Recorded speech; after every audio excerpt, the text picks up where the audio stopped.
లాసియాస్ కిచెన్లో street style chicken pakoda ఎలా చేయాలో చూసేద్దామా. ఫస్ట్ ఒక బౌల్లో చికెన్ తీసుకుని అరచెక్క నిమ్మకాయ పిండుకోవాలి.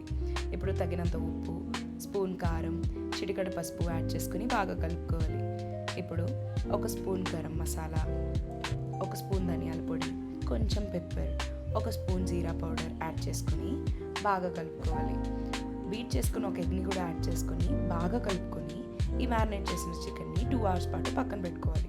ఇప్పుడు 2 స్పూన్స్ శనగపిండి, ఒక స్పూన్ వరిపిండి యాడ్ చేసుకుని బాగా కలుపుకున్న తర్వాత కొంచెం పలచబడ్డానికి వాటర్, ఇంకా కొంచెం కార్న్ఫ్లవర్, అల్లం వెల్లుల్లి పేస్ట్ కూడా యాడ్ చేసి కలుపుకొని పక్కన పెట్టుకొని కాగిన నూనెలో వేసేసుకోవడమే. ఇది 10 to 12 minutes పాటు మీడియం ఫ్లేమ్లో ఫ్రై చేసుకోవాలి. అప్పుడే చికెన్ ఉడుకుతుంది. అంతే, కట్ చేసుకున్న పచ్చిమిర్చి కూడా ఫ్రై చేసుకొని సర్వ్ చేసుకోవడమే. Street style crispy chicken pakoda ready అయిపోయినట్టే. మీరు ట్రై చేసి టేస్ట్ చేసేయండి.